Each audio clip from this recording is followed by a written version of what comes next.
Mangwanani vedare tinokuchingamidzai zvekare kune chimwe chirongwa pano paZim Facebook Secrets and Confessions. Tadzoka zvekare nemamwe mamessages. Regedzai tibva tapinda mumamessages edu atadzoka takakubatirai. Message yedu yekutanga yakamira sekudai so: hanzi makadi zvenyu mukoma, ndinokumbirawo kuti muge muchindiposterawo nyaya yangu makavikawo chitupa changu. Ininiwo ndiri kurarama ndiri munomu munyika yevatorwa inova iri South Africa. Ndiri mudzimai uye zvekare ndine makore 26 years ekuberekwa. So ndine mwana wangu uyo ane 5 years. Ndigere naye kuno kuSouth Africa. The reason as to why ndigere naye kuno, it is because of basa iro randinoita. Ndinoitawo zveshoplifting, saka tinotofamba tichitoenda munzvimbo dzakasiyana siyana, moving from one mall to another, from one city to another, tichingoba chete. Saka mwana wangu uyu ndiye watinoshandisa. Tinoti kana tikapinda mushop iye ava kutozivawo chigemu chacho. Anobva angotanga kungochema kana kungotamba achitora hembe dzimwe achingodzisiya pasi kana bhutsu, zvekuti vaya vanenge vachishanda mushopu imomo matinenge tichida kuita shoplifting vanozoita busy naye vachingoti mwana uyu ane musikanzwa. Saka panguva iyoyo mukomanashe pazvinenge zvichiitika, iniwo nevamwe vangu vandinoshandidzana navo tinenge titori busy tichitoba mukoma. So now I am worried because mwana wangu kana kuba ava kutoba. Saka pamba patinogarawo tinogara takawanda. Saka panewo imwe couple yakauyawo kuzotanga kuzogara nesu kutanga muna November. Saka havatozviziviwo kuti isusu tinoitawo zvekuba. Mwana wangu mukomanashe akangoti akaona kuti dhoo ravo rainge rakavhurwa ndobva apinda mumba mavo akabva atoba chikwama. Chikwama ichi akauya nacho chainge chiine mari. Mukoma ndakazokasika ndikachidzosera chikwama chiya. Ndakati ndaverenga ndikabva ndaona kuti mainge muine 1000 rands. Ndobva ndazochidzorera zvangu sezvo vanhu ava vainge vambobuda zvavo vachisiya dhoo ravo rakavhurika. So now I am worried kuti mukukura kwake mwana wangu uyu achazotongoita mbavha. Yet iniwo kuti ndige ndichizoita izvozvi zveshoplifting, it is because ndanga ndichidawo kuti ndinge ndichimupawo upenyu hunenge huri nani. Ndiyo confession yangu yandiinayo mukomanashe. Kana mukaposta nyaya yangu ndiziviseiwo, ndichange ndichizotevererawo ndiri mucomment section. Vedare ndo message iyo yandakatumidzirwa ichibva kuna ichibva kuna vanzvadzi vedu. Zvakangoma hazvo vedu we sure kutraina mwana uyu anzi ane 5 years ava kutodzidziswa kuti chichinonzi shoplifting, koiko kuzopinda mudzimba dzevanhu achiba zvikwama zvevanhu zvinenge zviine mari. Pakaipa. Ngatizamei kuti tinge tichitaura navo vanzvadzi vedu ava mucomment section. Regedzai tibva taenda panyedu inotevera. Nyedu inotevera yakamira sekudai so: hanzi makadi zvenyu mukoma, ndinokumbirawo kuti munge muchindiposterawo nyaya yangu makavikawo chitupa changu. Ininiwo ndiri murume uye zvekare ndine makore 36 years ekuberekwa. Ndinoda kureurura kuti last year kuno kulocation kwatinogara there was this other guy akashayika. Mvesi uyu ndainge ndichiwirirana naye uye zvekare tainge tichingobva kumaarea mamwe chete kunana Rutenga uko. So akati ashayika, then vanhu vakabva vazoti kwandiri ndini ndainge ndichazobata mari dzacho dzechema. Apa at the same time ndainge ndichitovavarirawo kuti dai ndakwanisawo kutora license ndaiva ndiine kamari kangu kandainge ndiinako. Saka madam ndo vakazoya neidea yacho. Takati tapiwa mari dzedzia dzechema, kunyange hama dzake padzakatobva kuZimbabwe kuti vange vachiuya kuzotora mufi wavo, ndini ndainge ndichitogara navo. Saka ndakapiwa mari dzekuti ndivatengere chikafu, but zvandakangoudza mudzimai ndezvekuti tenga hupfu wotenga nekreti remazai paingodyiwa sadza nemazai makuseni kana kuzoti sadza nekebheji masikati, then usiku zvekare tobva tazongotengawo kasupeki tichibhajeta mari iya yatainge tapiwawo tichinzi imari yataifanira kuti tinge tichizoshandisa zvekare tichitenga chikafu, sezvo pamba tainge tiine vaenzi. Takazoenda kumusha mukoma, madhamu ndo vainge vakangosungirira mari iyoyo. Takazoti tava kunovapa mari yavo yechema, mukoma nashi madhamu vainge vatobvisa mari iyo yandakazoshandisa kunotorawo kwandakazoita license, ndo mari yacho yandakashandisa. Ndiyo confession yandiinayo mukoma. Kana kuri kunzi mukaposta nyaya yangu ndiziviseiwo, ndichange ndichizotevererawo ndiri mucomment section. Kubvawo zvandakatora license pabasa ndainge ndagara hangu ndichidriver but ndichishandisa chidhura. Ndakangoti ndadzoka mukoma ndokubva ndatodzingwa basa. Kubva ipapo kusvika pari zvinozvi mukoma ndiri munhu wekuti mabasa ndinotomawana, mabasa anenge achitobhadhara, but kana ndikatoshandawo kana 1 month kana kuti 2 months ndinototiwo inyasha dzaMwari. Ndikutsvakawo munhu anokwanisa kundibetsera. Kana kuri kunzi zvandakaita izvi ndo zvakandipa jambwa nemunyama, please kana kuine muprofita anokwanisa kundipawo munamato wekuti ndinge ndichizoushandisa ndikwanisewo kushanda ndichiriritira mhuri yangu, ndichange ndichizoteverera ndiri mucomment section. Kana kuti munongopa mukoma nashi manhamba enyu. Vedari ndo message iyo yandakatumidzirwa ichibva kuna mukoma vedu. Zvakangooma hazvo vedu we, ngatizame kuti tinge tichitaura navo mukoma vedu ava mucomment section. Hei, pakaipa utori munyama kauyo mukoma kuti makaba mari yechema kwava kunozvitoresa inyo license ya pakaipa. Ngatitaurei navo mucomment section. Rekedzai tibva taenda panyedu inotevera. Nyedu inotevera yakamira sekudai so. Hanzi makadi zvenyu mukoma, ndinokumbirawo kuti munge muchindiposterawo nyaya yangu makaviga chitupa changu. Ndauyawo pano ndiine confession yangu iyo yandiinayo. Secret yangu yakamira sekudai so. Ndinoda kureururawo kuti ndakaurayisawo umwe mukadzi ainge asitomborina kana mhosva, ndichitongofungidzirawo. This was after friend yangu yandiudza kuti ainge amuona mukadzi uyu achifamba nemurume wangu, then ndikatongozviudza kuti vanodanana because tainge tagarawo titori nemagrudge.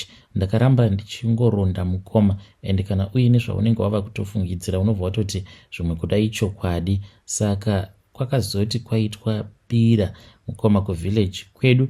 Mukadzi uyu ndakazomuisira poison. Ndakatoenda kumukoma ndiine poison, mushonga wemakonzo. Ndokubva ndazoti pakupakura paya chake chikafu mukoma ndakatochiisa paside.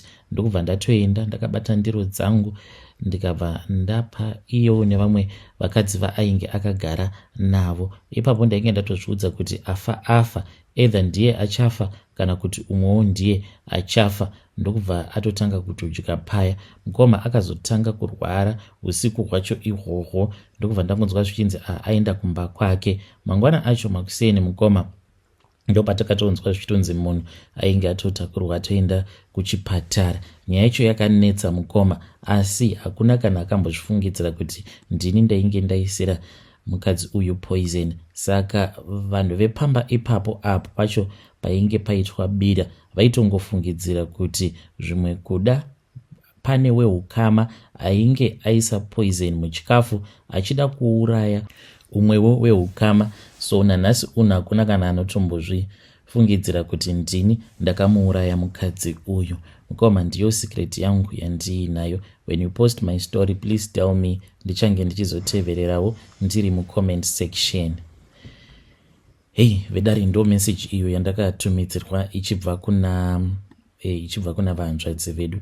Zvakangooma hazvo vedu we. Ngatizame kuti tinge tichitaura navo mucomment section vahanzvadzi vedu ava, but mutori mhondi vahanzvadzi. Dai maita makwanisa kutsvaka wamunoudza, especially from your relative side, muudzawo whomever that you're going to tell, because mangwana zvichazonetsa. makatouraya munhu.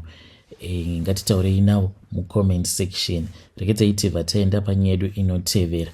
Mwedu inotevera yakamira sekudai so. Hanzi makadi zvenyu mukoma, ndinokumbirawo kuti munge muchindiposterawo nyaya yangu makavikawo chitupa changu. Ininiwo kana munhu akagara adanana neni, munhu iyeye anenge atonyura ende tinotomuudza kuti ndatova nepamuviri pako, ndobva ndatanga kudhimanda mari kusvika munhu iyeyo azofind out kuti ndinenge ndichitongomunyepera, ndokuzotorambana kwandinozotoitawo naye mukoma. Please post for me my own story.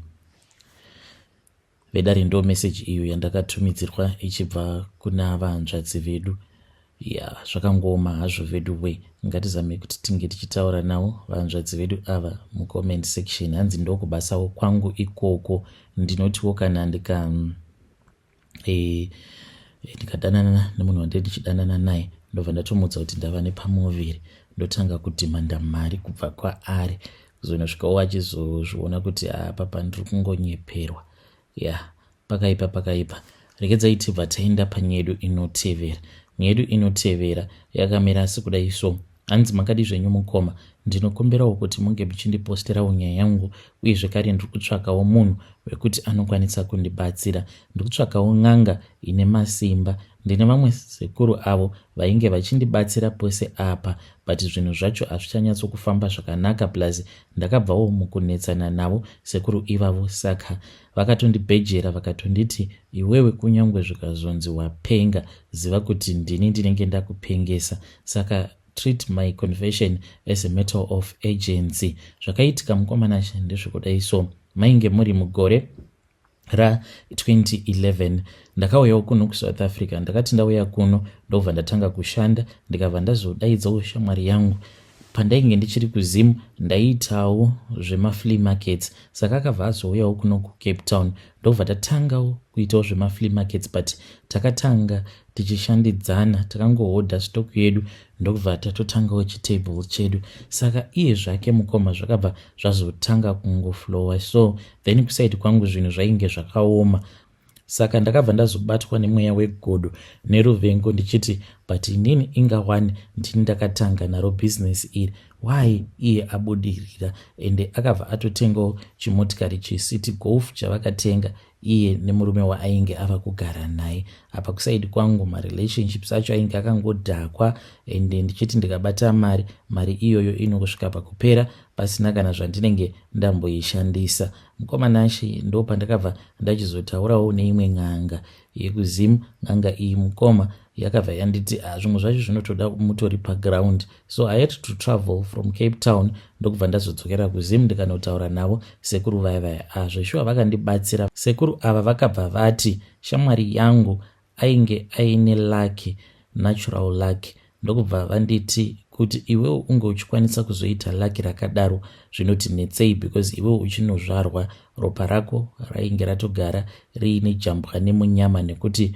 kumhuri kwenyu kune ngozi. Saka ngozi iyi yakabva yazoitwa chikwambo, saka inofanira kuti inge ichizowana munhu wainenge ichiteverera, ichimuronda, ichipota ichimupa munyama. Saka iwewe wakasarudzwa kubva uchiri mudumbu raamai vako kuti ndiwe unofanira kuti unge uchizorondwa nemweya wengozi, uchingoita jambwa nemunyama. Mukomana ndakabva ndazonzi nasekuru vaya, mweya uyu wejambwa nemunyama taikwanisa kuzouita go back to sender, but tobva taita kuti unge uchizoenda kune shamwari yangu, obva unokonzeresawo mweya iwoyo wejambwa nemunyama mukati meupenyu hwake. Ndakabva ndazobvuma paya, ndikabva ndazonzi ndaifanira kuti ndinge ndichizotsvaka chekuti ndinomutengera, ndobva ndazomupa kugamuchira kwaainge achazoita ndokutondipa kwaanenge achiita lucky. So mukomana ashe ndakabva ndazomutengera Zambia riya, then ndokubva ndazotenga nemazowe, sezvo ainge akandikumbira kuti ndige ndichizomutengera katonde remazowe.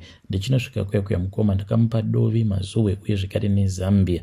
Ndikamuti ndainge ndakatenga maZambia 2 by mistake. Akatitora Zambia riya rainge rakagadzirwa navo sekuru vaya, ndokutobvuta kwandakaitoitawo chipo chake chelucky.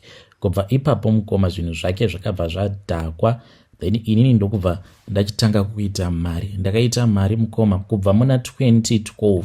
Zvinhu zvangu zvakazotanga kudhakwa mainge muri mugore ra2017.